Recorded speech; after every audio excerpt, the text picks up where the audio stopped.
오늘 본문의 말씀은 계시록에 기록되어 있는 말씀입니다. 성경이 마지막 책이라서 그런지 또 예언의 말씀으로 가득 차 있어서 그런지 우리가 손이 잘 안 가는 책이지요. 많이 읽지 않고 또 많이 설교되어지지 않는 그런 말씀이기도 합니다. 요한계시록은 크게 네 단계로 구분되지요. 네 개의 환상이 계속됩니다. 1장부터 3장까지는 7교회에 대한 환상, 그리고 4장부터 16장까지는 7인, 7나팔, 7 대접이 쏟아지는 그런 하나님의 징계, 다시 말해서 세상을 징계하시는, 심판하시는 하나님의 역사, 그것이 7개의 인을 떼는 역사, 7나팔이 불러지는 역사, 그리고 7 대접에 그 재앙이 쏟아지는 역사로 드러나죠. 그리고 17장부터 20장까지는 음력, 큰 성 바벨론의 멸망에 대한 환상입니다. 그리고 마지막 21절부터 22절, 22장 5절까지 22장까지 그 내용들은 새 예루살렘, 다시 말해서 완성된 교회지요. 완전한 교회의 그런 모습, 새 예루살렘.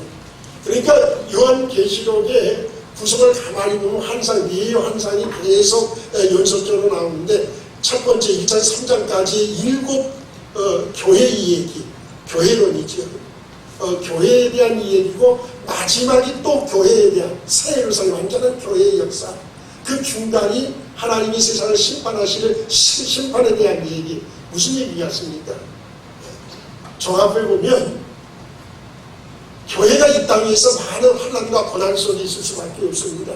특별히 주님 오시기 전에 말세를 사는 교회는 고통과 어려움이 있을 수밖에 없어요. 그러나 교회에는 최후의 승리가 보장된 줄로 믿으시기 바랍니다.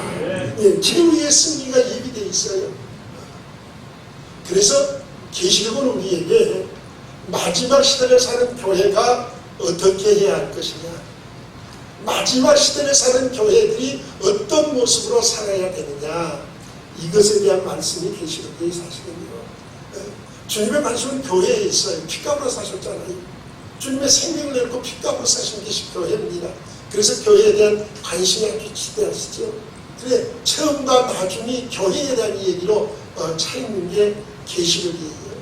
그 중에 오늘 우리가 첫 번째 환상인 7교회에 대한 얘기 중에 첫 번째 교회인 에베소 교회입니다. 왜 첫 번째 에베소 교회를 선정했는가는 잘 모르겠어요. 하여는 이 에베소 지역은 당시 이 로마가 세상을 지배하고 있는 이런 시대 속에서 대단한 도시였습니다. 큰 도시예요. 여기는 항구 도시입니다. 항구 도시가 옛날엔 그랬잖아요. 물물이 많은 무역업이 진행되고 있기 때문에 물질적으로 풍요합니다. 고린도도 마찬가지였잖아요. 고린도도 항구 도시였기 때문에 항구 도시에 물질적으로 풍요합니다. 그리고 항구, 옛날 이 뱃사람들의 어떤 뭐라고 습관이라 할까요? 바다와 자연과 만나기 때문에 우상숭배가 아주 심합니다. 그리고 무역도시다 보니까 여러 나라가 다들 왔다 갔다 하다 보니까 여러 나라 문물이 들어오면서 우상들이 자연스럽게 많이 들어오지요. 또 그러면서 아주 자연스럽게 항구도시다 보니까 받아들여요. 그렇게 없이 많은 우상들이 들어오고, 그래서 여기가 종교, 사상 뭐 이런 것의 중심지가 되어버렸습니다. 도시도 크지요. 이런 역사들이 많이 일어나지요. 또 여기에는 황제 숭배의 그 신전이 서 있었습니다. 로마 나라가 교회를 핍박하면서 특별히 황제 숭배, 황제를 신으로 섬기라는 거예요. 그래서 신전을 세웁니다. 신전을 세우는데 이게 처음에 만만치 않잖아요. 신전 세운다는 게. 예를 들어 우리나라 지방자치들마다 교도소 세운다니까 그 지역 사람들이 반대하죠. 데모합니다. 혐오시설이다. 어떻게 그 흉악한 교도소가 우리 마을에 들어오냐. 근데 요즘은 교도소 서로 유치하려고 그래요. 지방자치마다 서로 우리 지역으로 교도소 보내달라. 왜 그럴까요?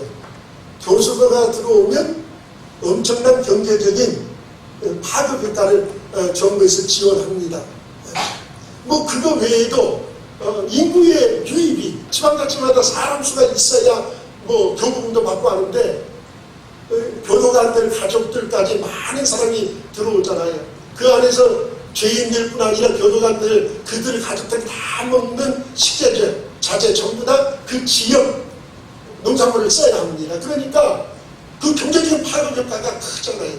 마치 이런 식으로 로마 황제의 신전을 세우려고 하니까 사람들이 처음엔 받아들이지 않아요. 누가 살아있는 사람을 신으로 섬기고 싶겠어요. 그러니까 로마에서 정책적으로 어떻게 할까요? 경제적인 많은 파급 효과를 거기에다가 인센티브라고 그런가요? 엄청난 것을 제공합니다. 그러니까 각 도시가 서로 각축전을 벌이는 거예요. 아, 우리 지역에 신전을 세워달라. 신전 유치작전 뭐 엄청나지요. 그렇게 해서 성공한 도시가 에베소예요. 황제의 그 신전을 세웠으니까 그 자부심이 대단했습니다. 이 지역의 그 기록을 보면 세계적인 어마어마한 도서관이 있었다고 해요. 도서관이 있기 전에는 조금조그만한 서원들, 그래서 우리가 잘 아는 두라노 서원, 우리나라에 있는 두라노 서원은 책파는 기독교 서파는 서점이지만 에베소에 있던 두라노 서원은 그런 것이 아니에요. 도서관의 역할을 했던 그런 기관들이지. 이곳에서 바울이 복음을 전파했었잖아요. 그리고 또 유명한 신전이 있습니다.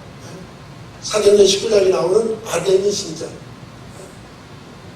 아데미, 바울이 이 처음에 에베소에 갈 때 브리스길라와 아굴라와 함께 고린도에서 이제 에베소로 넘어갔잖아요.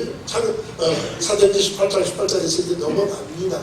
그래서 복음을 전파하고 두라노서에서 말씀을 가르치고 하는 나중 속에서 어떤 역사가 일어나냐면 하나님이 바울의 손으로 희한한 등을 행하게 하시니 심지어 사람들이 바울의 몸에서 손수건이나 앞치마를 가져다 병든 사람 위에 얹으면 병이 떠나가고 악기도 나간다고 했어요. 엄청난 역사가 일어났습니다. 그러니까 많은 사람이 예수 믿고 이제 회개하고 돌이키기 시작합니다. 그때에 굉장히 위기를 느낀 사람이 있어요. 아데미 신전에서 우상 만들어서 파는 아주 은장색이죠. 고급 은실로 만든 그런 고급 우상을 만드는 데메디오. 그 사람들을 선동하잖아요. 저 바울이라는 사람이 우리가 그동안에 이 아데미 신전에서 말이야 우상 만들어서 부를 이루고 아주 먹고 사는데 지장 없이 잘 살아왔는데 저 사람이 와서 이제 난리를 내버리니까 우리 우상들이 쳐내져 버렸고 이 아데미 신전이 이 홀싹하게 큰일 났다. 저 사람 저따라 둬서는 안 된다.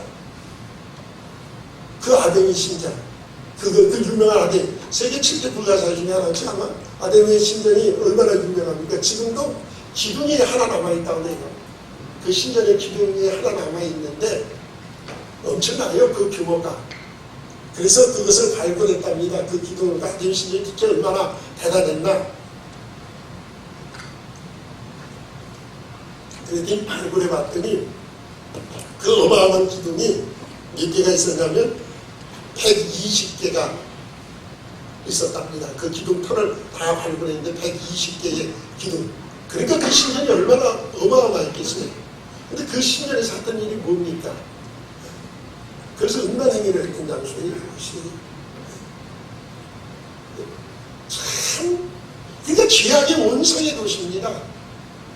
이곳에 바울이 들어가서 복음을 들고 들어가서 복음을 전파하면서 하나님의 희한한 일을 행하게 하시고 역사가 일어나서 많은 사람들이 이제 예수 믿고 회심하고 회개하고 돌이키는데 이 사람들이 얼마나 놀라운 그 은혜의 체험을 했든지 그동안에 마술사, 주술사, 가끔 요즘 어린아이들 뭐 성경학교 하는데 무슨 뭐 마술학사 자기 공연을 준다.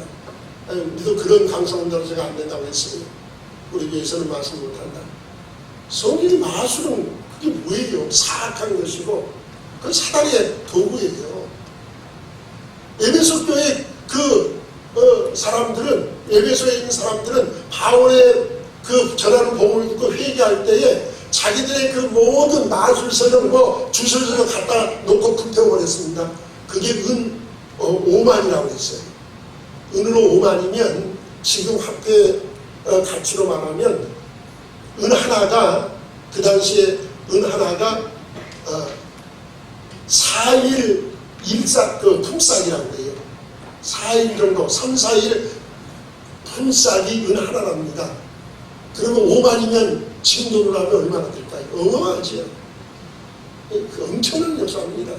그런 역사가 일어났던 것이 바로 이 에베소예요. 이 에베소에 바울의 교회를 개척하고 복음을 전파해 교회가 섰는데 그것이 에베소 교회죠. 지역 이름을 따서 세운 에베소 교회입니다. 이 에베소 교회는 또 대단한 교회에서 영향력을 엄청나게 끼쳤던 그런 교회죠. 이 에베소 교회에서 목회했던 목회자들이 아주 쟁쟁합니다. 고린도 교회에서도 나왔던 나는 바울파, 아볼로파 했던 바로 이 아볼로, 성경의 박사죠. 성경에 아주 능통했던 아볼로가 바로 이 에베소 교회에서 목회했었고요. 또 예수님의 제자 사도 요한이 예수님의 어머니 마리아를, 예수님의 부탁을 받고 마리아를 말년에 모시고 목회했고 마지막까지 살았던 지역이 이 에베소입니다. 이 에베소 교회에 있었어요. 그리고 바울의 믿음의 아들 디모데가 그 당시에 목회하던 목회 현장이기도 합니다. 이것이 에베소 교회예요. 그러니까 얼마나 대단합니까?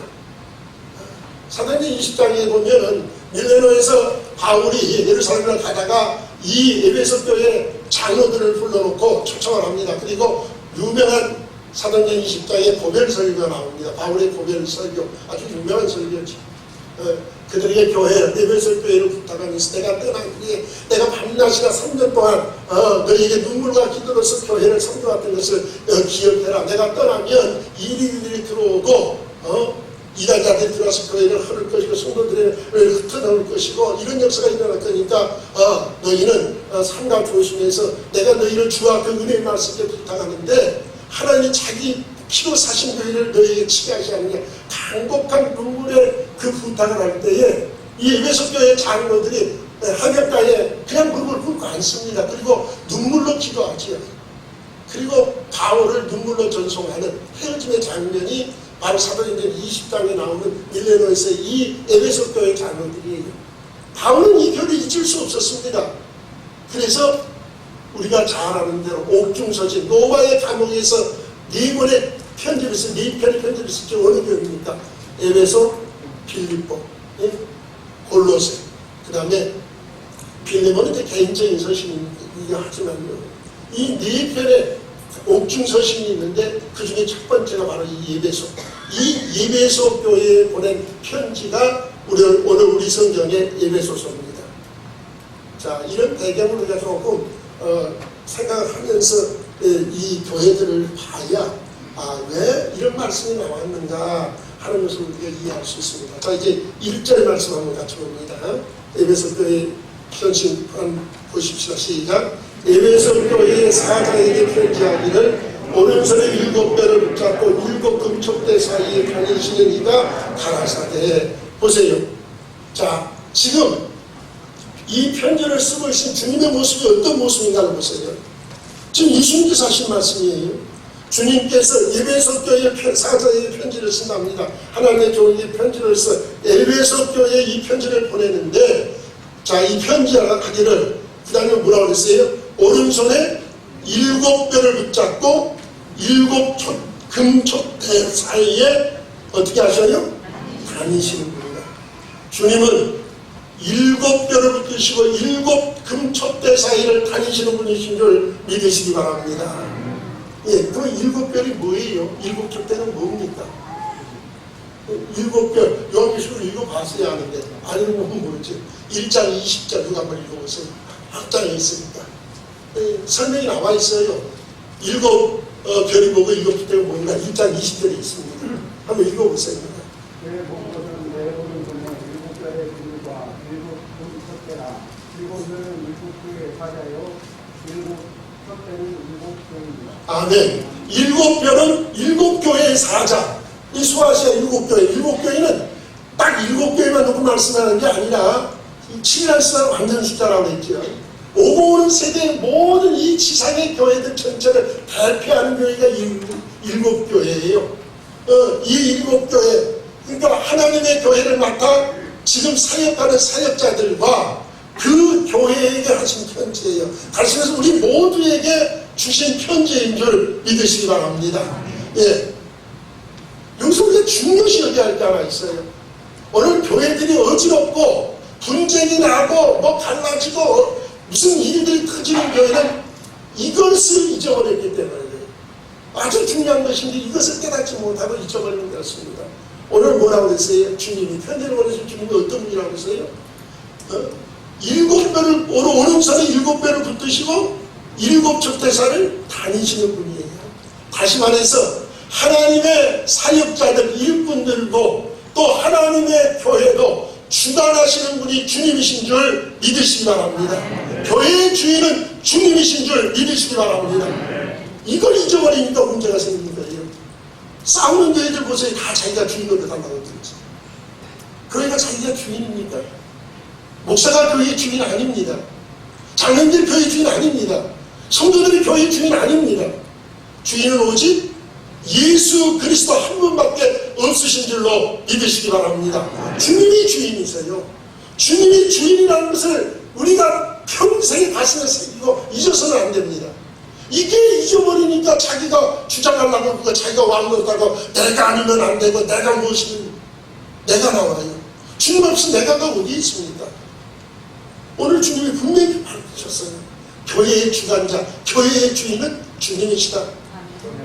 오른손에 일곱 배를 붙들으시고 일곱 교회를 거느리시고 주장하시고 역사하시고 일하시는 분이 주님이셔요. 그 주님이 오늘도 우리 가운데 함께 하시고 일하시는 줄 믿으시기 바랍니다. 예, 일곱 촛대 사이를 일곱 금촛대 사이를 다니신다고 했어요.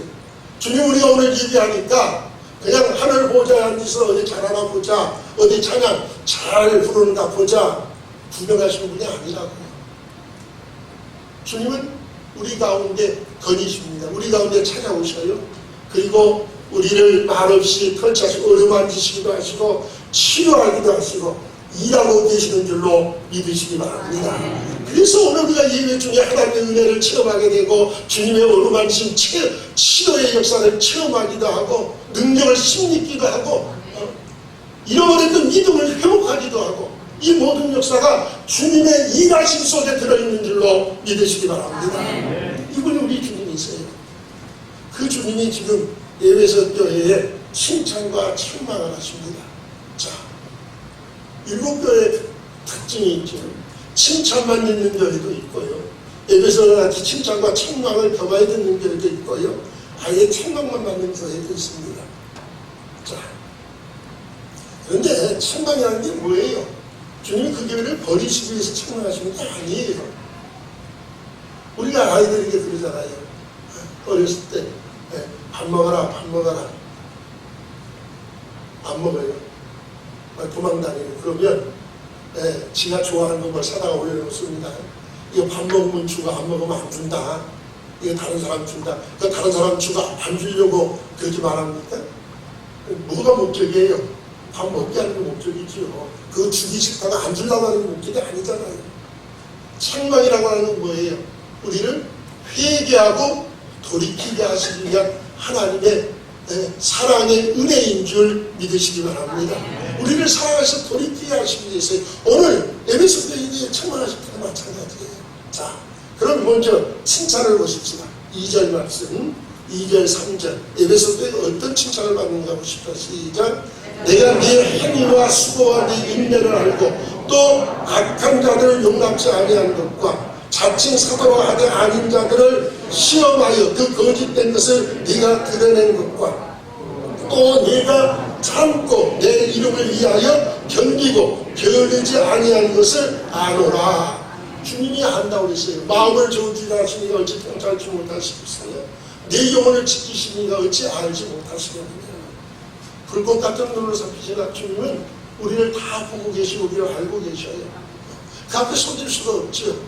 그런데 에베소 교회는 참 대단합니다.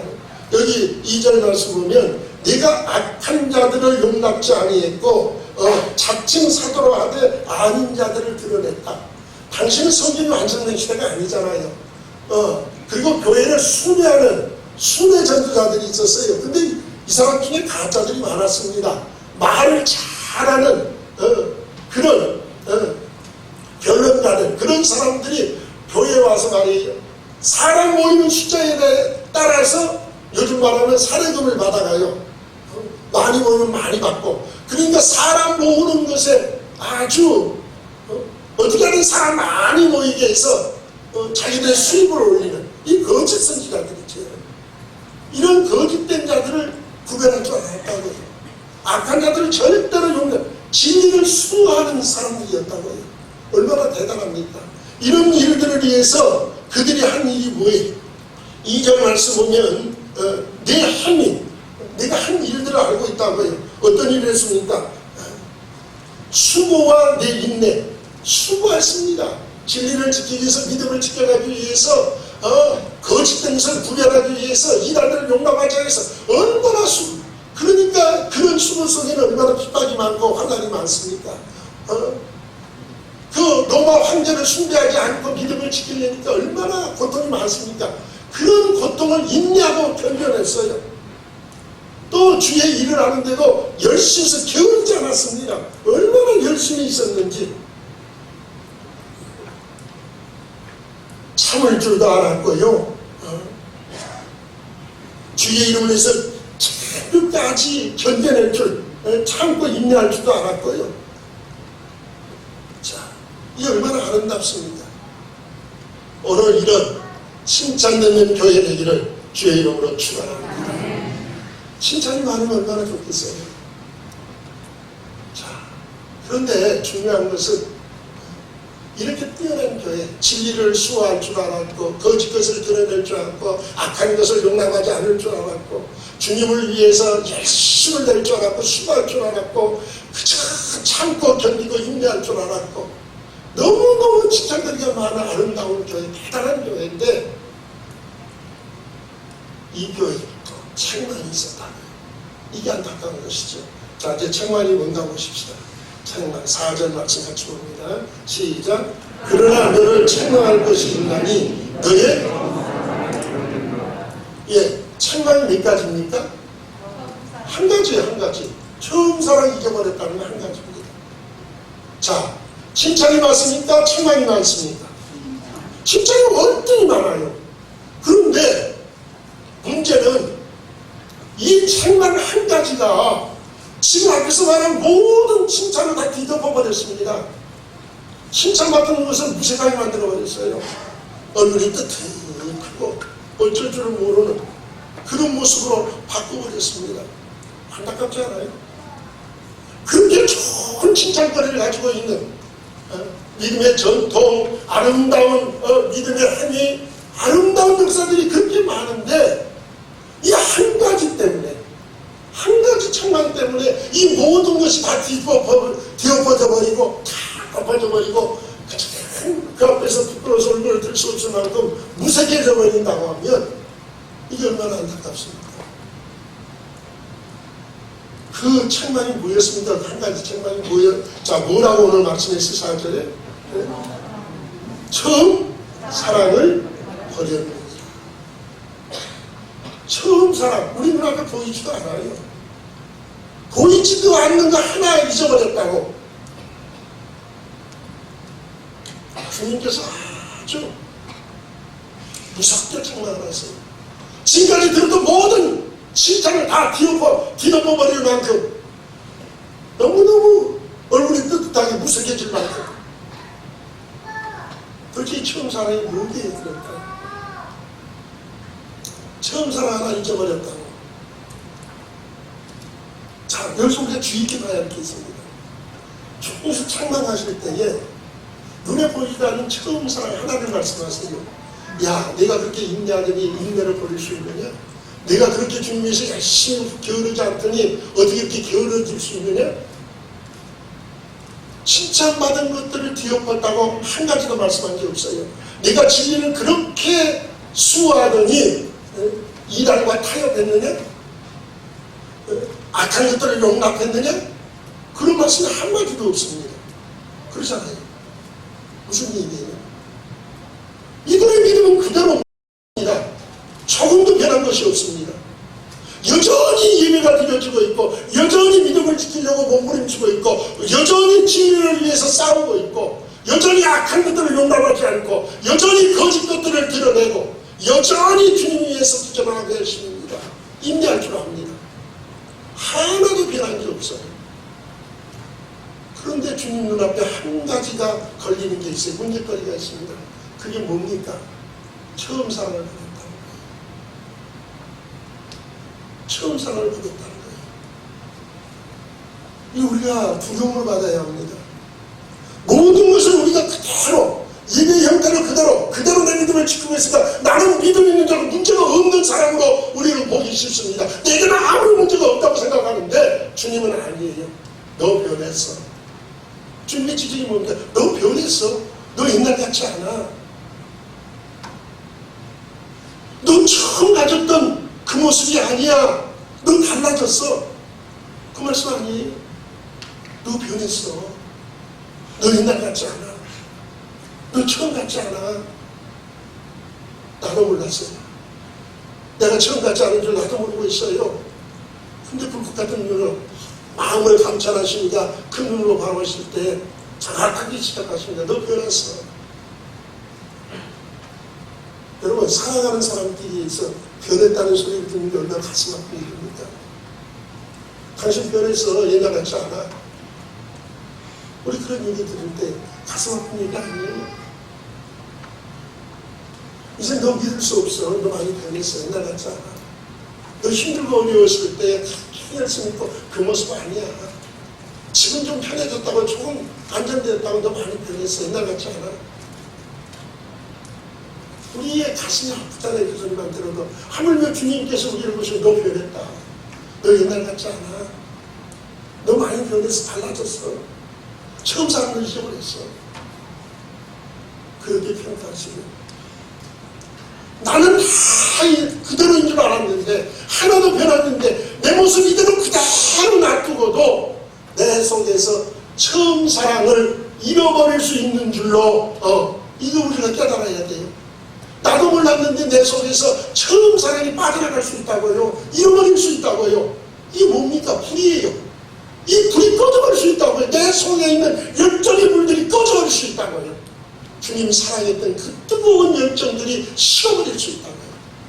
예수 처음 만났을 때에 그 감사와 감격, 주님이 십자가의 사랑을 깨달았을 때에 나를 위하여 십자가에 죽으신 그 사랑 때문에 몸부림치고 울었던 그 심정들, 세례받고 직분 받았을 때에 주님 앞에서 이제는 주님을 위해서 죽을 수도 있다고, 죽어도 좋다고 고백했던 그 마음들 간직하고 계십니까?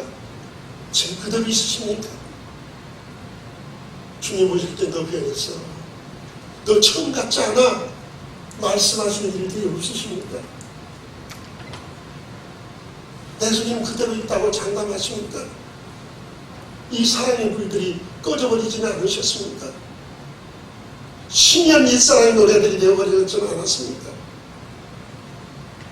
주님이 한탄하시면서 너 변했구나. 너 변했구나.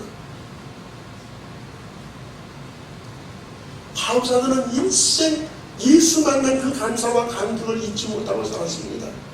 그의 고백이 뭐였습니까? 내가 이제 그리스도와 함께 십자가에 못 박혔나니 그런 적 이제는 내가 산 것이 아니라 오직 내 안에 그리스도께서 사신 것이다. 이제 내가 사는 것은 내가 나를 사는 것이 아니에요. 내가 육체 가운데 나를 위하여 사는 것은 나를 위하여 십자가에 못 박히신 그 예수를 위해서 산다고요. 그래서 내가 살아도 주를 위하여 죽어도 주를 위하여 죽겠다고요. 내가 원하는 것은 차라리 몸을 떠나 주와 함께 가는 그것이 내게 더 원하는 소원이라고요. 그런데 나는 날마다 죽는다. 나는 날마다 변함이 없었습니다. 그 사랑의 열정이, 그 뜨거운 불이 꺼지지 않았어요.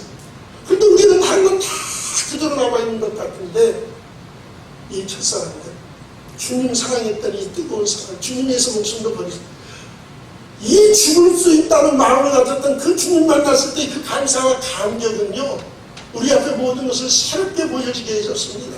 내가 보는 세상이 어디에 있어서가 달랐었습니다. 내가 보는 사람들이 그렇게 사랑스럽고 모든 보는 것이 그렇게 아름답고 좋아 보일 수가 없었습니다. 그때는 원망이 없었어요. 불평이 없었어요. 미움이 없었어요. 근데 내 속에서 이 불이, 사랑의 불이 꺼져가면서부터 내 속에 나도 알지 못하는 건데 원망과 불평이 튀어나오기 시작합니다. 다른 사람을 미워하기 시작합니다. 그리고 교회를 향해서 사랑이 없는 교회라고. 교회가 사랑이 없습니까? 내가 사랑이 없지. 교회가 사랑이 없는 것이 아니라 내가 사랑이 없는 거예요. 내 속에 사랑의 불이 꺼지고 있어요. 꺼져버렸습니다. 그것을 못 깨닫고 너무 변했어 주님이 책망하시는데도 깨닫지를 못하고 있지는 않습니다. 바울은 고린도서 13장에서 그렇게 말합니다. 내가 사람의 마음과 천사의 말을 할지라도 사랑이 없으면 소리나는 우리가 울리는 꽹과리가 내가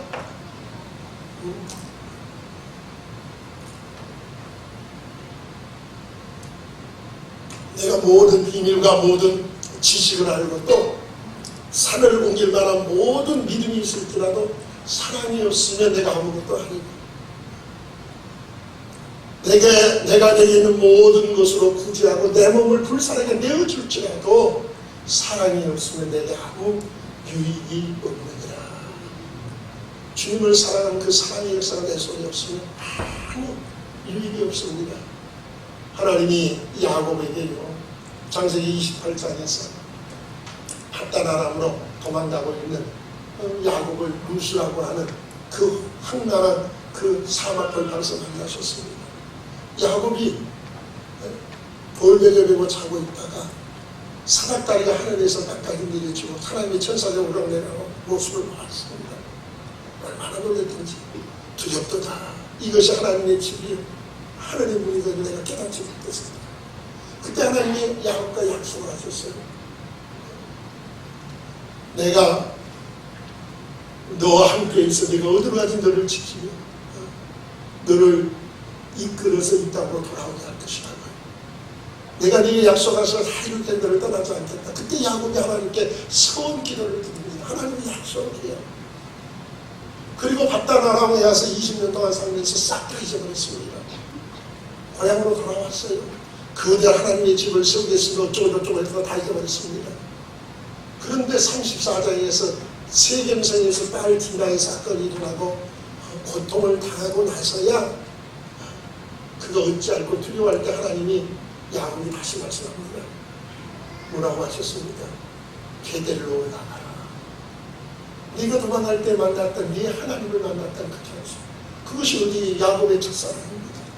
주님과 하나님과 만났던 첫사랑의 장소 아닙니까? 첫사랑을 회복하라고요. 그 자리로 다시 올라가라. 예수님 십자가에 죽으시기 전에 제자들은 저녁 가신 말씀이 뭡니까? 내가 죽었다가 사흘 만에 부활할 터인데 너희가 나를 어디서 만나겠다고 하셨습니까? 갈릴리에서 보리라. 아니 지금 예루살렘에서 이 사건이 일어났어요. 예루살렘에 제자들이 다 모여 있습니다. 그곳에 오시면 왜 갈릴리까지 또 가십니까? 갈릴리가 어디입니까? 제자들이 그곳에서 주님 만났잖아요. 주님과의 첫사랑의 장소 아닙니까? 첫사랑을 회복하라고요. 주님을 사랑하면 사람을 사랑할 수밖에 없어요. 다른 것을 다 사랑할 수밖에 없어요. 주님 사랑이 정말 내 속에 주님 사랑하는 뜨거운 열정이 있다고 한다면 우리가 주님 앞에 칭찬만 드릴 수 있을 거예요. 다른 것을 다 잘할지라도 다른 것이 하나도 변함이 없을지라도 첫사랑 잃어버리고 나니까 책망받고 말았습니다. 사랑하는 성도들이요, 첫사랑을 회복하는 성도들 되시기를 주의 이름으로 축원합니다. 그렇게 할 때에 주님께서 뭐라고 하셨습니까?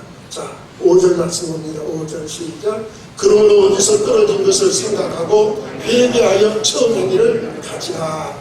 자, 보세요. 주님께서 말씀은 첫째는 어디서 떨어진 것을 생각하는 자신을 돌아보라고요. 두 번째는 회개랍니다. 이게 즉시예요. 회개는 오래 끄는 게 아닙니다. 즉시 해야 돼. 깨닫는 대로 즉시 회개하랍니다. 그리고 처음 사랑, 그것을 가지랍니다. 그렇게 할 때에 오늘 공동회에 있어서 말씀을 길게 하지 않으려고 합니다. 7절 말씀 봅니다. 7절 같이 보고 말씀하시니까 귀 있는 자는 성령이 교회들에게 하시는 말씀을 들을지어다. 이기는 그에게는 내가 하나님의 낙원에 있는 생명나무의 과실을 주어 먹게 하리라. 아멘. 하나님의 나라에 있는 생명나무의 과실을 주겠답니다. 이게 뭔지 우리는 모르지요. 안 먹어봤으니까 알 수 없지요. 단지 생명나무에 대한 얘기는, 그 열매에 대한 얘기는 어디서 나옵니까? 창세기 3장 22절에서 나와요. 아담하가 범죄한 이후에 하나님께서 저들이 선악과라는 일에 우리 함께 되었으니 생명나무의 열매를 따먹고 영생할까 하여 내쫓습니다. 에덴 동산에서 그들을 쫓아냈어요. 그리고 그것의 그룹들, 천사들과 두루돈 하영돔을 세우셔서 그 길로 가지 못하도록 막아버리셨습니다. 이게 생명나무예요. 그런데 이게 얼마나 중요한 것인가 우리가 알만하지요. 이게 천국에 있답니다. 에덴 동산에 있었던 그 생명나무가 천국에 있답니다. 이게 얼마나, 이것 먹으면 영원히 살 수 있는, 타락한 인생도 영원히 살 수 있을 정도니까 타락한 그들이 영원히 살까봐 하나님이 이걸 막으셨어요. 이게 생명나무의 열매입니다. 창세기 3장 22절에 나오고 있는 말씀입니다. 오늘 우리가 천국에서 그것을 맛볼 수 있다면 얼마나 놀랍겠습니까? 사랑하는 성도들이요. 귀 없는 사람이 어디 있습니까? 그러나 들을 귀가 있는 사람은 딱 있어요. 다 듣는 것이 아닙니다. 그래서 이사야 50장에서 학자의 혀, 학자의 혀로 말하기 전에 죄자의 귀를 달라고 했어요. 들을 수 있는 죄자의 귀, 죄자의 귀를 얻는 성도들 되시기를 주의 이름으로 축원합니다.